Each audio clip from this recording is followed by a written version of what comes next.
What causes the bizarre illness known as Havana Syndrome? We want to know.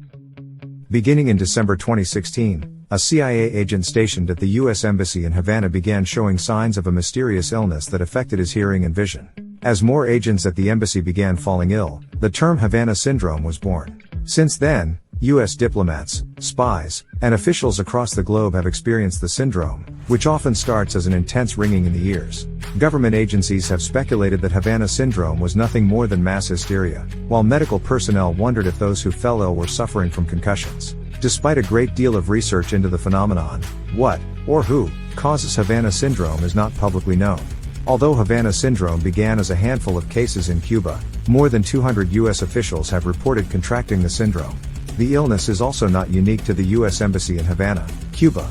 U.S. officials, diplomats, and spies located in Russia, China, Colombia, and Uzbekistan have all experienced symptoms of Havana Syndrome. While there is no clear definition of the still mysterious illness, the U.S. government commonly refers to it as an anomalous health incident that affects the brain, which in turn can affect the entire nervous system. Havana Syndrome has even been reported in Washington, D.C. In November 2020, a National Security Council senior official reported intense physical symptoms as he left the White House. The official had been out of the country and just returned home when the symptoms began.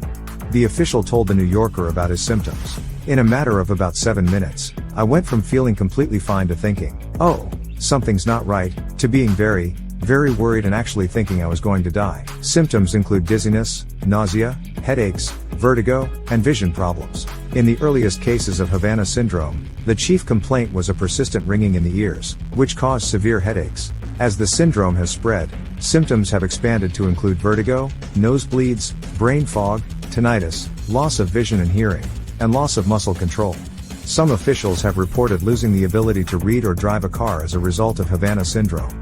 Although some government personnel have seemingly recovered from their illness, others have reportedly gone into early retirement due to the adverse effects on their health. Some of those afflicted have reported physical damage consistent with concussion. Medical staff at the U.S. Embassy in Havana initially believed that the CIA agents experiencing what would eventually become known as Havana Syndrome had actually suffered concussions. As a result, the staff took blood samples so they could perform tests looking for biomarkers in the blood that would show if brain tissue had been damaged. It all started with a CIA officer at a Cuban embassy who fell ill in December 2016. In 2015, the U.S. opened an embassy in Cuba after the two countries had worked to mend their relationship.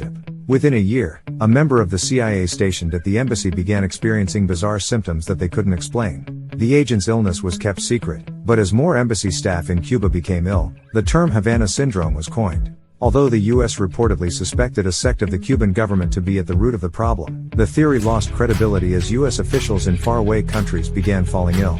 The Cuban government also noted at the time that it was conducting its own investigation into the potential attacks on U.S. officials. A group of scientists connected the symptoms to microwave energy. In the years following World War II, scientists began researching the various forms of attack that could be used in the unfolding Cold War. This research included the phenomenon of some people being able to hear noises whenever a radar sent out microwaves. One scientist, Dr. Alan Frey, came up with the Frey effect in 1961, which argued that sound could be made inside the brain as the result of microwaves affecting the nervous system. Further studies would show that microwaves could produce sounds within the brain without emitting sound frequencies.